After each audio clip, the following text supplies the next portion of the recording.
ಅಂದರೆ ನಮಸ್ಕಾರ. ನೀವು ಮಾಸ್ತಮ್ಮನವ್ರ ಜೊತೆಗೆ ಇವತ್ತು ಇದ್ದೀರಿ. ಮಾಸ್ತಮ್ಮನವ್ರ ಜೊತೆಗೆ ನೀವು ಇದ್ದೀರಿ ಇವತ್ತು. ಈಗ ನಿಮ್ಮ ತಾಯಿ ಭಾಷೆ ಯಾರೋ ಭಾಷೆ, ಯಾರೋದ್ರಲ್ಲಿ ಯಾವುದು? ಪಂಜರಿ ಭಾಷೆ. ನಮ್ಮ ಮಾಸ್ತಮ್ಮವ್ರ ಭಾಷೆ ಇರುಳಿಗ ಭಾಷೆ ಅಲ್ವಾ? ಸೊ ಅಲ್ಲಿ ರಾಮನಗರ ಜಿಲ್ಲೆಯಲ್ಲಿ ಅವ್ರನ್ನ ಇಲಿಗರು ಅಂತಾರೆ, ಇಲ್ಲಿ ನಮ್ಮಲ್ಲಿ ಮೈಸೂರು ಜಿಲ್ಲೆಯಲ್ಲಿ ಇರುಳಿಗರು ಅಂತಾರೆ ಅಲ್ವಾ? ಸೊ ಅವ್ರದ್ದು ಭಾಷೆ ಇರುಳಿಗ ಭಾಷೆ, ನಿಮ್ಮದು ಭಾಷೆ ಪಂಜರಿ ಭಾಷೆ. ಸೊ ನಿಮ್ಮ ತಾಯಿ ಭಾಷೆ ಬಗ್ಗೆ ಈಗ ಗಿಡಮೂಲಿಕೆ ಔಷಧಿ ಕೊಡೋದ್ರ ಬಗ್ಗೆ ಏನಂತಾರೆ? ಗಿಡಮೂಲಿಕೆ ಔಷಧಿ ನನಗೆ ಗೊತ್ತಿಲ್ಲ. ಅಂದರೆ ನಮ್ಮ ಭಾಷೆಯಲ್ಲಿ ನಾವು ಕಾಡಿಲ್ಲ ಕಾಡಿನ ಮರಂದು. ಓಕೆ. ಹಾಂ. ಈಗ ನಮ್ಮ ಮಕ್ಕಳಿಗೆ ನೀವು ಶಾಲೆ ಕಳಿಸ್ಬೇಕಾದ್ರೆ ಏನು ಹೇಳಿ ಕಳಿಸ್ತೀರಿ? ಸ್ಕೂಲ್ಗೂ ಪೋಚು ಬಾ. ಸ್ಕೂಲ್ಗೆ ಹೋಗಿ ಬಾ ಅಲ್ವಾ? ಓಕೆ. ಚೆನ್ನಾಗಿ ಓದ್ತಾರೋ ಮಕ್ಕಳಿಗೆ ಏನೇನು ಸಹಾಯ ಮಾಡ್ತೀರಿ? ಚೆನ್ನಾಗಿ ಓದ್ತಿರೋ ಮಕ್ಕಳಿಗೆ ಚಂದ ಮಾಸು ಓದುವ ಕುಳೆ ನಾಲ್ಕು ಕುಪ್ಪೆ ಬೇಣ, ಕಾಲ್ಕು ಚಪ್ಪಲ್ ಬೇಣ, ಒಕ್ಕನಾಗಡ್ತಂಜ ನೀ ಚಂದ ಮಾಸು ಓದಿಸು ಪಾಸಾಣು. ಈಗ ನಿಂಗ ಮಕ್ಕಳೀಗ ನಿಮ್ಮ ಜನಾಂಗದ ಮಕ್ಕಳೆಲ್ಲ ಏನೇನು ಓದ್ಕೊಂಡಿದ್ದಾರೆ ಈಗ? ಕಾಲೇಜ್ ಓದಿಲ್ಲಾರು, UC ಮಾಡ್ಲಾರು, ಡಿಗ್ರಿ ಮಾಡ್ಲಾರು, ಅಂತೂ ಐರಾಕೋರು ಸರ್ಕಾರ ಉದ್ಯೋಗ ಕೊಡಬೇಕು ಕೊಡ್ಕೊಂಡು ಕಿಟ್ಟುವ ಕಾಣಿ. ಹೌದಾ? ನಿಮಗೆ ಮಕ್ಕಳು ಇಷ್ಟೆಲ್ಲ ಓದ್ಕೊಂಡ್ರೆ ಖುಷಿಯಾಗಿದೆಯಾ? ಖುಷಿಯಾಗಿದೆ. ಸೊ ಕೊಡಗಿನಲ್ಲಿ ನೀವು ಮತ್ತು ಕೊಡಗು ಸಮುದಾಯದವರು ಅನ್ಯೂನ್ಯವಾಗಿರ್ತೀರಾ ಅಥವಾ ಜಗಳ ಆಗ್ತಿರ್ತದ? ಇನ್ನಂಜ ಪರಂಜಂಗಿ ಕುಡಾಗರಕ್ಮೆ ಹಂಗಕ್ಮು ತುಂಬ ಹೋಲಿಕೆ ಒಂದು ಕಾಣಿ. ನಂಗ ಬಡ ಜನ, ನಂಗ ಕೂಲಿ ಮಾಡುವ ಅವಡಕ್ಕೆ ಪೋಂಜ, ನಂಗ ಪೋಯ್ ಚೈದಂಗೆ ಹಂಗಕ್ಕೂ ಸಂಬಳ ತಂದದು. ಒಂದು ದಿನ ರಜೆ ಮಾಡಿಕೊಂಡೆ ಸಂಬಳ ಇಲ್ಲ ಕಾಣಿ. ಆ ಥರದ್ದು. ಓಕೆ. ಆದರೆ ಕೊಡಗು ನಿಮಗೂ ತಾಯಿನಾಡು, ಕೊಡಗರಿಗೂ ತಾಯಿನಾಡು, ನಮ್ಮ ಆದಿವಾಸಿಗಳಿಗೂ ತಾಯಿನಾಡು ಕೊಡಗರಿಗೂ ತಾಯಿನಾಡು ಅಲ್ವಾ? ಸೊ ಇಬ್ಬರಿಗೂ ತಾಯಿನಾಡಾಗಿರೋ ಕೊಡಗು ಚೆನ್ನಾಗಿರ್ಬೇಕಂತ ಆಸೆ. ಚೆನ್ನಾಗಿರ್ಬೇಕಂತ ಆಸೆ. ಒಳ್ಳೆಯದಾಗಲಿ, ಸಂತೋಷ. ಈಗ ನಮ್ಮ ಈರುಳಿಗ ಭಾಷೆ ಮಾತಾಡೋದು ಮಾಸ್ತಮ್ಮ ಇದ್ದಾರಲ್ಲ, ಅವ್ರ ಭಾಷೆ ನಿಮಗೆ ಗೊತ್ತಾ? ಈಗ ಮಾಸ್ತಮ್ಮರೇ, ನಿಮ್ಮ ಈರುಳಿಗ ಭಾಷೆಯಲ್ಲಿ ಅವ್ರಿಗೆ ಏನಾರು ಹೇಳಿ, ಔಷಧಿ ಬಗ್ಗೆ ಸ್ವಲ್ಪ ಹೇಳಿ. ನಮ್ಮ ಮಾತಲ್ಲ ಅಮ್ಮ ಮಕ್ಕ ಬೆಂಗ ಎಲ್ಲ ಓದುಗ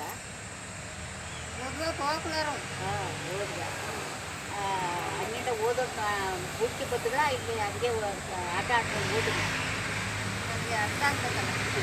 ಹಂಗಲ್ಲ, ಇದು ಓದ್ಬಿಟ್ಟು ಮಕ್ಕಳು ಆಟ ಆಡ್ಕೊಂಡು ಹೋಗ್ತಾರ ಬರ್ತಾರ ಮನೆಗೆ ಅಂತ ಆ ಮಾತು. ಬಂಜರು. ನಮ್ಮ ಈರುಳಿಗ ಭಾಷೆನ ಯಾವ ಸಂದರ್ಭದಲ್ಲಿ ಮಾತಾಡ್ತೀರಿ ಮಾಸ್ತಮ್ಮನವರೇ? ನಾನು ನಮ್ಮ ತಾಯಿ ಏನಂತೀವಿ ಅಮ್ಮ ಹೂವ ಬೆಳ್ಕೋದೆ ಉರುಳೆ ಎತ್ತಿದೆಯೋ ಎಂತಾನ ಓದ್ತೀವಿ ಇಲ್ಲೇವ. ನಾನು ಎಂತಾನ ನಕ್ರಿಗೆ ಹೋಗ್ಬಿಟ್ಲೆ ತಣ್ಣೆ ಬಂದೋಡು ಮಳೆ ಗಿಳೆ ಬಂದೋಡುವ ಅಪ್ಪ ಹೆಂಕೋದ ಅಪ್ಪ ಬುಡುಳೆ ಎಲ್ಲಿ ಸಿಕ್ತೋ ನಿಂಗಪ್ಪ ಬುಡುಳೆ ಕೂಂತಿರ್ಗಪ್ಪ ಹೆಂಗೂ ಹೋಗ್ಲಿಲ್ಲ, ಎನ್ನೂ ಇಲ್ಲೇ ಇದ್ದಾರ ಬುಡುಳೆ ಇದ್ದಕ್ಕಿದೋ ಏನಾನ ಸೇರಿಸ್ಕೊಟ್ಟೇಳು. ನಾನು ನಕ್ರಿಗೆ ಹೋದಿ ನಕ್ರಿ ತಂದು ಏನು ಸೇರ್ತಿದೇವ ಮತ್ ನಕ್ರಿ ಸೇರ್ತೀವಿ, ಉಪ್ಳಾ ಸೇರ್ತೀವಿ. ಉಪ್ಳಾ ಸೇರ್ಸೋದಿಬ್ಬೆ ಉಪ್ಳಾ ಸೇರ್ತೀವಿ ತಿಳಿತದೆ ಸರ್. ಓಕೆ. ಈಗ ನೀವಿಬ್ರು ಮಾತಾಡಿದಾರೆ, ಸುಬ್ಬಮ್ಮನವರು ನೀವು ಮಾತಾಡಿದಾರೆ. ನಿಮ್ಮ ಭಾಷೆ ಈರುಳಿಗ ಭಾಷೆ, ಅವ್ರ ಭಾಷೆ ಪಂಜರಿ ಭಾಷೆ. ಸೊ ನೀವಿಬ್ರು ಮಾತಾಡೋ ಯಾವ ಭಾಷೆ ಬಳಸ್ತೀರಿ? ಕನ್ನಡ ಮಾತಾಡ್ತೀರಾ? ಸೊ ಕನ್ನಡ ಚೆನ್ನಾಗಿ ಮಾತಾಡ್ತೀರಿ, ಹೌದಾ? ಓಕೆ. ಸೊ ಒಬ್ರಿಗೊಬ್ಬರು ಹಿರಿಯವರು, ನೀವಿಬ್ರು ಹಿರಿಯವರು. ಇವರು ಪಂಜರಿ ಸಮುದಾಯದಿಂದ ಹಿರಿಯವರು, ನೀವು ಈರುಳಿಗ ಸಮುದಾಯದಿಂದ ಹಿರಿಯವರು. ಇಬ್ಬರಿಗೂ ಒಂದು ಒಳ್ಳೆಯ ದೇವ್ರ ಜ್ಞಾನ ಕೊಟ್ಟಿದ್ದಾನೆ, ಒಂದು ತಿಳುವಳಿಕೆ ಕೊಟ್ಟಿದ್ದಾನೆ. ನೀವಿಬ್ಬರು ಸರ್ಕಾರಕ್ಕೆ ಏನು ಹೇಳ್ತೀರಿ? ಏನಾದರೂ ಈಗ ರಿಹಾಬಿಲಿಟೇಷನ್ ಮಾಡಿಲ್ವಲ್ಲ 3418 ಕುಟುಂಬಕ್ಕೆ ಹೈಕೋರ್ಟ್ ಆದೇಶದ ಪ್ರಕಾರ ಕಾಡಿನ ಹೊರಗಾಗ್ತವ್ರಿಗೆ, ಇದ್ರ ಬಗ್ಗೆ ಕೊನೆ ಮಾತು ಏನು ಹೇಳ್ತೀರಿ ಅವ್ರಿಗೆ ನೀವು ಸರ್ಕಾರಕ್ಕೆ? ಕೊನೆ ಮಾತು ಏನು ಹೇಳೋದು ಅಂತಂದರೆ, ನಾನು ಇವಾಗ ಹೇಳಿಲ್ವ ಸರ್, ಹಾಂ ನಮಗೆ ಅಲ್ಲಿಂದ ಅವಾಗ ಕೊಟ್ಟಿದ್ದ ನಮಗೆ ಜಮೀನ್ಗಾಗಿ ಕೊಡಬೇಕು ಅಂತ ಕೊಟ್ಟಿದ್ದೀರ, ಸರ್ಕಾರದಲ್ಲಿ ತಗೊಬಂದು ಇಟ್ಕೊಂಡಿದ್ದೀರ. ಅದನ್ನು ಯಾಕೆ ಮಾಡಿಕೊತೀರಾ? ಉಪ್ಪಿನಕಾಯಿ ಹಾಕೋತೀರಾ, ಹುಣಸೆಹಣ್ಣು ಹಾಕೊಂಡು ಎಕ್ಕೋತೀರಾ? ನಮ್ಮ ಬಡವೆ ನಮ್ಗೆ ಬಂದಿರೋದನ್ನ ನಮ್ಗೆ ಕೊಟ್ಬಿಡಿ. ನಾವು ನಿಮ್ಮಂಗೆ ಅನ್ನ ತಿನ್ನೋರಲ್ವಾ, ಊಟ ಮಾಡೋರಲ್ವಾ? ನೀವು ಯಾಕಾಗಿ ಹೊಡೆದಾಡ್ತೀರಾ? ನಿಮ್ಮ ಮನೇಲಿ ಅಳ್ಕಾಗಿ ಹೊಡೆದಾಡ್ತೀರಾ, ಇಲ್ಲ ಇನ್ನೇನೋ ಮಕ್ಕಳು ಸಂಪಾದನೆಗೆ ಹೊಡೆದಾಡ್ತೀರಾ? ಏನಿಲ್ಲ ತಾನೇ, ಜನರು ಸಾಕೋದಕ್ಕಲ್ವಾ? ಈಗ ಹುಟ್ಟಿರೋದಕ್ಕೆ ಜನ ಅನ್ನ ತಿನ್ನೋಕ್ಕೆ ಏನೋ ಎಲ್ಲ ಹೊಲ ಮಾಡಿ ಬೆಳೆ ಬೆಳ್ಕೊಂಡು ತಿಂತಾರೆ. ನಾವು ಎಷ್ಟು ದಿನ ತಿರ್ಕೊಂಡು ತಿನ್ನೋಕ್ಕಾಯ್ತದೆ?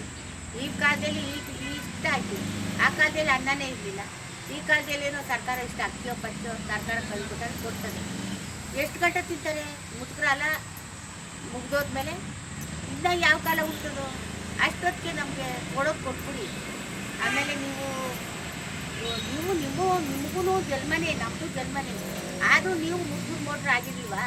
ಅವತ್ತು ನೀವು ಮುಗ್ದೋದ್ರೆ ನಿಮ್ಮ ಮಕ್ಕಳು ಏನು ತಿಂತಾರೆ? ನಿಮ್ಮ ಮಕ್ಕಳು ಏನು ಮಾಡ್ತಾರೆ? ಹಂಗೇನ ನಾವು ನಮಗೆ ಬಂದಿರೋ ಬದುಕ ನಮಗೆ ಕೊಟ್ಬಿಡಿ. ನಮ್ಮ ಕಾರ್ಡ್ ನಮಗೆ ಕೊಟ್ಬಿಡಿ ಅಂತ ಹೇಳೋದು.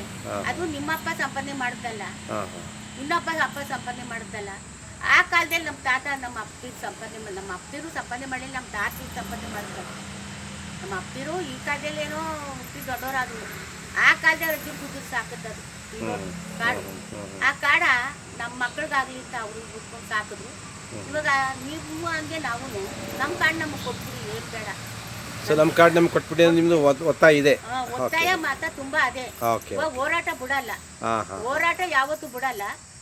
ನಾವು ಮುದುಕರು ಸತ್ತೋದ್ರು ಇನ್ನ ಪೈರೋದಲ್ಲ, ಅದೇ ಹೋರಾಡ್ತಾರೆ, ಅದು ಮಕ್ಕಳು ಶುರು ಮಾಡ್ತಾರೆ. ಈಗ ನೀವು ಪಂಜರಿ ಪಣಿಯ ಸಮುದಾಯದಲ್ಲಿ ನೀವು ಹೇಳಿದ್ರಿ, ನಾವು ಕೊಡಗರಲ್ಲಿ ಅವರು ಶ್ರೀಮಂತರು, ನಾವು ಬಡವರು, ಇಬ್ರಿಗೂ ಹೋಲ್ಸೋಕ್ಕಾಗಲ್ಲ, ಕೊಡಗು ಇಬ್ರಿಗೂ ತಾಯ್ನಾಡು ಸರಿ, ಆದರೆ ನಿಮಗೆ ಭೂಮಿ ಇಲ್ಲ, ಕಾಡಿಲ್ಲ ಅಂದ ಪ್ರಶ್ನೆ ಇದೆಯಲ್ವಾ? ನೀವೇನಂತೀರಿ? ಈಗ ಸರ್ಕಾರ ಅದು ನಿಮಗೆ ಕಾರ್ಡ್ ಕೊಡಬೇಕು ಅನಿಸುತ್ತೋ ಬೇಡ ಅನಿಸುತ್ತೋ? ಕೊಡಬೇಕು ಅನಿಸುತ್ತೆ. ಮತ್ತು ಕಾರ್ಡ್ ಕೊಟ್ಟರೆ ನೀವು ಪ್ರಾಣಿಗಳು ಇರೋಕ್ಕೆ ಬಿಡೋಕ್ಕಿಲ್ಲ ಅನ್ನೋ ಅಪವಾದ ಹೇಳ್ತಾರಲ್ಲ, ಅದು ಎಷ್ಟು ಸರಿ? ಅದು ಸರಿಯಲ್ಲ.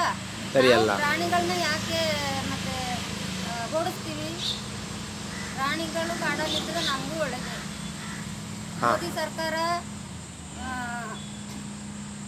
ಪ್ರಾಣಿಗಳಿಗೆ ವಾಸ ಮಾಡಲಿಕ್ಕೆ ಕಾಡು ಬೇಕು, ಅಲ್ಲಿರೋ ಗಿರಿಜನಗಳನ್ನ ಹೊರಗಡೆ ಹಾಕ್ಬೇಕು ಅಂತ ಮೋದಿ ಸರ್ಕಾರ ಮಾಡ್ತೀವಿ. ಆಗ ಮನುಷ್ಯರು ಎಲ್ಲಿಗೆ ಹೋಗೋದು? ಓಕೆ. ಈಗ ಮೋದಿ ಸರ್ಕಾರ ಕಾಡನ್ನು ಹೊರಗಡೆ ಹೋಗಿ ಕಾಡು ಇವರಿಗೆ ವನ್ಯಜೀವಿ ಬೇಕು ಅಂತ ಹೇಳುತ್ತೆ ಅಲ್ವಾ? 72 ನಿಮಿಷದಲ್ಲಿ ಇಂದಿರಾ ಗಾಂಧಿಯವರು ವನ್ಯಜೀವಿ ಕಾಯ್ದೆ ತಂದು ಗಿರಿಜನರ ಹೊರಗೆ ಹಾಕಿಬಿಟ್ರಲ್ಲ. ಇಲ್ಲೇ ದೇವರಾಜ ಅರಸು ಇದ್ದರು, ಅವ್ರ ಮುಖಾಂತರ ನಮ್ಮ ಕಾಡಿಂದ, ನಾಗರಹೊಳೆ ಕಾಡಿಂದೆಲ್ಲ ಗಿರಿಜನರ ಹೊರಗೆ ಹಾಕ್ಸ್ಬಿಟ್ರು. ಒಂದು 50 ವರ್ಷ ಕಾಡಿಂದ ಹೊರಗಡೆ ಇದ್ದೀರಿ. ಸೊ ಯಾರು ನಾವು ತಾಯಿ ಅಂಥೇಳಿ ನಾವು ಪ್ರೀತಿಸ್ತೀವಿ, ಅದೇ ಇಂದಿರಾ ಗಾಂಧಿ ನಮ್ಮ ಗಿರಿಜನರನ್ನ ಕಾಡಿಂದ ಹೊರಗೆ ಹಾಕ್ಬಿಟ್ರು. ಅದೇ ತಾಯಿಗೆ ನಿಮ್ಗೆ ಪುನರ್ವಸತಿ ಕೊಡಬೇಕು ಅಂತ ಗೊತ್ತಿರಲಿಲ್ವಾ? ಗೊತ್ತಿತ್ತು. ಯಾಕೆ ಕೊಡಲಿಲ್ಲ ಅವರು? ಅವ್ರಿಗೆ ಇವ್ರು ಕೊಡಬಾರ್ದು ಇದನ್ನ ಇಂದಿರಾ ಗಾಂಧಮ್ಮ ಆ ಕಾಲದಲ್ಲಿ ಕೊಟ್ಟು ಹೊರ್ಗೆ ಹಾಕ್ಬಿಟ್ರು. ಇವಾಗ ಇವರು ಒಂದು ಹೆಣ್ಮಕ್ಳು ಕೊಟ್ಟಿರ್ತಾರೆ, ಎಲ್ಲೋ ಕೊಟ್ಟಿರ್ತಾರೆ, ಅವ್ರು ಗಂಡ ಮನೆಯಿಂದ ಹೊರ್ಗೆ ಹಾಕ್ಬಿಟ್ರೆ ಅವ್ರಿಗೆ ಎಷ್ಟು ಹೊಟ್ಟೆ ಉರಿ? ಮನೆ ಅಪ್ಪನ ಮನೇಲಿ ಇಲ್ಲ, ಗಂಡನ ಮನೇಲಿ ಇಲ್ಲ, ಎಲ್ಲಿ ಹೋಗ್ಬೇಕು? ಎಲ್ಲಿಗೆ ಹೋಗ್ಬೇಕು ಅವರು? ಅಂದರೆ ನಮ್ಗೆ ಇಲ್ಲಿ ಕಾಡು ಇಲ್ಲ, ರಿಹಾಬಿಲಿಟೇಷನು ಇಲ್ಲ, ಎಲ್ಲಿ ಹೋಗ್ಬೇಕು ನಾವು? ಹೋಗ್ಬೇಕು. ಅದರಿಂದ ಸೊ ಹೆಣ್ಮಗಳನ್ನ ಹೊರಗೆ ಹಾಕ್ದಂಗೆ ಲೆಕ್ಕ. ಅಪ್ಪನ ಮನೇನೂ ಇಲ್ಲ, ಗಂಡನ ಮನೇನೂ ಇಲ್ಲ, ಆ ಥರ ಇವಾಗ ನಮ್ಗೆ ಕಾಡಿಂದ ಹೊರಗೆ ಹಾಕಿ ರಿಹಾಬಿಲಿಟೇಷನ್ ಕೊಡ್ದೇ ನಮಗೆ ಆ ಥರ ಅನ್ಯಾಯ ಮಾಡಿದೆ ಸರ್ಕಾರ ಅಂತ. ಅದು ಮೋದಿ ಸರ್ಕಾರ ಆಗಲಿ ಅಥವಾ ಇಂದಿರಾ ಗಾಂಧಿ ಸರ್ಕಾರ ಆಗಿದ್ದ ಕಾಲದವ್ರ ಕಾಂಗ್ರೆಸ್ ಸರ್ಕಾರ ಆಗಲಿ, ಯಾವುದೇ ಸರ್ಕಾರದಲ್ಲಿ ತಮ್ಮ ಕರ್ತವ್ಯ ಮಾಡಿ ಆ ಅನ್ಯಾಯ ಮಾಡಿರುವಂಥ, ಚಾರಿತ್ರಿಕವಾಗಿ ಅನ್ಯಾಯ ಮಾಡಿರುವಂಥ ಆದಿವಾಸಿಗಳಿಗೆ ನ್ಯಾಯ ಕೊಡಬೇಕು, ಅವ್ರ ಬದುಕಕ್ಕೆ ಅವಕಾಶ ಮಾಡಿಕೊಡ್ಬೇಕು ನಿಮ್ಮ ಅಭಿಪ್ರಾಯ, ಹೌದಲ್ವಾ? ಓಕೆ, ಒಳ್ಳೆಯದಾಗಲಿ. ನಮಗೆ ನಮ್ಮ ಕಾಡು ನಾವು ಇಟ್ಕೊಂಡು ಕೊಡಬಾರ್ದು ಅಂತ ಇದ್ದರೆ ನಾವು ಕೇಳೋದು ಅಷ್ಟೇ. ನಿಮ್ಮ ಮಕ್ಕಳು ಮರಿಯೋ, ನಿಮ್ಮ ಮಕ್ಕಳು ಹೆಣ್ಮಕ್ಳು ನೀವೇ ಎತ್ತಿದ್ದೀರ, ಸಾಕಿದ್ದೀರ. ಇವಾಗ ನೀವು ಅವ್ರ ಮನೆಗೆ ಮದುವೆ ಮಾಡಿಕೊಟ್ಬಿಟ್ಟಿರ್ತೀರ. ಅವರು ಮಧ್ಯದಾರಿಲಿ ಬೇಡ, ನಿಮ್ಮ ಮಕ್ಕಳು ನೀವು ಕರ್ಕೊಂಡು ಹೋಗ್ಬಿಡ್ಬಿಡ್ರಿ, ನಮ್ಮ ಮನೇಲಿ ಬೇಡ ಅಂತ ಅವ್ರು ಅಂದ್ಬಿಟ್ರೆ ಇವ್ರಿಗೆ ಎಷ್ಟು ಹೊಟ್ಟೆ ಉರಿಬೋದು? ಇವಾಗ ನಮಗೆ ನಮ್ಮ ಕಾಡು ಹೋಯ್ತಲ್ಲ, ನಮಗೆ ಸಣ್ಣ ಮಕ್ಕಳು, ಕುಡಿ ಮಕ್ಕಳು ನಮ್ಮನ್ನು ಹೋರಾಡಿ ನಮ್ಮ ಮುಟ್ರನ್ನೆಲ್ಲ ಸಾಯಿಸ್ಬಿಟ್ರು. ಇರೋ ಪೈರದಲ್ಲ, ಸಣ್ಣ ಪೈರು, ಅದರಿಂದ ಎತ್ತಿ ಮ್ಯಾಲೆ ಕೆಟ್ಟು ಕುಡಿತಾ ಇರ್ತದೆ. ಅದನ್ನು ಇವ್ರು ತಿಳ್ಕೊಬೇಕು. ಅವ್ರ ಮಕ್ಕಳಿಗೆ ಎಷ್ಟು ಹೊಟ್ಟೆ ಉರಿ ಇರ್ತದೋ ನಮಗೂ ಅಷ್ಟೇ. ನಮ್ಮ ಕಾಡು ಹೋಯ್ತಲ್ಲ, ನಮ್ಗೇನು ಕೊಟ್ಟಿಲ್ವಲ್ಲ ಸರ್ಕಾರ. ಅವತ್ತಿಂದ ನಾವು ಕಾದು ನಮ್ಮ ತಂದೆ ತಾಯಿ ನಮ್ಮ ಅಜ್ಜಿದ್ದರೆಲ್ಲ ಸಂಪಾದನೆ ಮಾಡಿದ್ರು. ನಮ್ಗೆ ಎಷ್ಟು ಹೊಟ್ಟೆ ಉರಿಬೋದು, ನಮಗೂ ಹೊಟ್ಟೆ ಉರಿತದೆ. ಅದರಿಂದ ಅವರು ಹೆಣ್ಣು ಮಕ್ಕಳೇ ಆ ಥರ ಓಡಿಸ್ತಾರೋ ಹಂಗೆ ಓಡಿಸೋದು ಬೇಡ. ನಮ್ಮನ್ನು ಮಕ್ಕಳು ಅಂತ ಕಂಡ್ಕೊಂಡು ನಾವು ಮಾಡಿದ್ವಿ, ನಮ್ಗೆ ಕೊಟ್ಬಿಡ್ಲಿ. ಈಗ ಅರಣ್ಯಾಧಿಕಾರಿಗಳು ಕೆಲವರು ಸುಪ್ರೀಂ ಕೋರ್ಟ್ಗೆ ಹೋಗಿದ್ದಾರಂತೆ. ಏನಂತ ಅಂದರೆ ಅರಣ್ಯಕ್ಕಿನ ಕಾಯ್ದೆ ಪ್ರಕಾರ ಆದಿವಾಸಿಗಳಿಗೆ ಕಾರ್ಡ್ ಕೊಡಬೇಡಿ, ಕಾರ್ಡ್ ಕೊಟ್ಟರೆ ವನ್ಯಜೀವಿಗಳಿಗೆ ಸಮಸ್ಯೆ ಶುರುವಾಯ್ತದೆ. ಸೊ ಅದರಿಂದ ನೀವು ಅವ್ರಿಗೆ ಅರಣ್ಯ ಹಕ್ಕಿನ ಕಾಯ್ದೆನ ನೀವು ರದ್ದುಗೊಳಿಸ್ಬೇಕು, ಆದಿವಾಸಿಗೆ ಕೊಡಬಾರ್ದು ಅಂತ ಹೇಳಿ ಹೇಳ್ತಾವ್ರಂತೆ. ಅದು ಅವ್ರು ಹೇಳ್ತಾರ ಮಾತು ನಮಗೆ ಆದಿವಾಸಿಗಳಿಗೆ ಏನು ಅನಿಸುತ್ತೆ? ಅದು ನಮಗೆ ಆದಿವಾಸಿಗಳಿಗೆ ಅದನ್ನೆಲ್ಲ ಕೊಟ್ಟು ಬಿಟ್ರೆ ಅವರು ಮುಂದುವರೆದು ಬಿಟ್ರೆ ಇವರ ಜೀತ ಮಾಡಲಿಕ್ಕೆ ಜನ ಇರಲ್ಲ ಸರ್. ಹಾಂ, ಇರಲ್ಲ. ಅವ್ರ ಮನೇಲಿ ಜೀತ ಮಾಡೋಕ್ಕೆ ಜನಗಳು ಇರೋದಿಲ್ಲ, ಕೂಲಿ ಕಾರ್ಮಿಕ ಇರೋದಿಲ್ಲ. ಅದಕ್ಕೋಸ್ಕರ ಅವ್ರನ್ನ ಕೂಲಿ ಕಾರ್ಮಿಕರಿಗೆ ಇಡಿ, ಎಲ್ಲಿದ್ದಾರೆ ಅವ್ರನ್ನ ಅಲ್ಲೇ ಇರಿಸ್ಬೇಕು. ಇದು ಅವ್ರ ಮನಸ್ಥಿತಿಗಳು. ಮನಸ್ಥಿತಿಗಳು. ಸೊ ಕಾಡು ನಮ್ಮ ಕಾಡು ನಮಗೆ ಕೊಡು ಅನ್ನೋದು ನಿಮ್ಮ ಒತ್ತಾಯ. ಅವರು ಕಾಡಿಗೆ ಆದಿವಾಸಿಗಳಿಗೆ ಬಿಟ್ಟರೆ ಅಥವಾ ಕಾಡನ್ನು ಆದಿವಾಸಿಗಳಿಗೆ ಕೊಟ್ಟರೆ ವನ್ಯಜೀವಿಗಳಿಗೆ ಕಷ್ಟ ಆಗುತ್ತೆ ಅವರು ಹೇಳೋದು. ಅವರೇನು ವನ್ಯಜೀವಿಗಳಿಗೆ ಆ ಕಾಲದಿಂದ ಸಾಕ್ಯವ್ರ ಅವರು. ಆ ಕಾಲದಿಂದ ಈಗ ಆದಿವಾಸಿಗಳು ಕಾಡಲ್ಲೇ ತಾನೇ ಇದ್ದಿದ್ದು, ಅವರ ತಾನೇ ಅವಾಗಲೂ ವನ್ಯಜೀವಿಗಳು ಕಾಡಲ್ಲೇ ತಾನೇ ಇದ್ದಿದ್ದು. ಅವಾಗ ಏನಾದ್ರೂ ತೊಂದರೆ ಆಯ್ತಾ? ದೊಡ್ಡ ದೊಡ್ಡ ಪೇಟೆಗಳಿಂದ ಬಂದು ರಾತ್ರಿ ಸಮಯದಲ್ಲಿ ಬೇಟೆಯಾಡಿ ಹೋಗ್ತಿದ್ರಲ್ಲ, ಆವಾಗ ವನ್ಯಜೀವಿಗೆ ಏನು ಆಗ್ಲಿಲ್ವಾ? ಓಡ್ಸಾಡ್ಕೊಂಡು ಕೊಲ್ತಿದ್ದಾರೆ ಅವರು. ಈಗ ಗಿರಿಜನಗಳು ಕಾಡೊಳಗಡೆ ಇದ್ದುಬಿಟ್ರೆ ಇವರ ವನ್ಯಜೀವಿಗಳಿಗೆ ತೊಂದರೆ ಆಗ್ತಂತ ಹೇಳ್ತಾರೆ ಸರ್. ಓಕೆ, ಧನ್ಯವಾದಗಳು. ನಿಮ್ಮ ಕೂಗು ಸರ್ಕಾರಕ್ಕೆ ಮುಟ್ಟಲಿ, ನಿಮಗೆ ಬೇಗ ನ್ಯಾಯ ಸಿಕ್ಕಲಿ. ಒಂದು 3418 ಕುಟುಂಬಗಳಿಗೆ ಏನೋ ಹೈಕೋರ್ಟ್ ಆದೇಶ ಕೊಟ್ಟು ಇವ್ರಿಗೆ ಪುನರ್ವಸತಿ ಕೊಡಿ, ಕಡಿಮೆ ಹೊರಗೆ ಹಾಕಿರೋದು ಅಂತ ಹೇಳಿದೆಯಲ್ಲ, ಅದು ಆ ನ್ಯಾಯ ಬೇಗ ಸಿಗಲಿ, ಸರ್ಕಾರಕ್ಕೆ ಆ ಬುದ್ಧಿ ಬರಲಿ ಅಂತ ಹೇಳಿ ಕೇಳ್ತಾ ಇವರು ಮಾತಾಡಿದ್ದಕ್ಕೆ ಧನ್ಯವಾದಗಳು. ಥ್ಯಾಂಕ್ ಯು ಮಾಸ್ತಮ್ಮನವರೇ, ಥ್ಯಾಂಕ್ ಯು ಸುಬ್ಬಮ್ಮನವರೇ. ನಮಸ್ಕಾರ.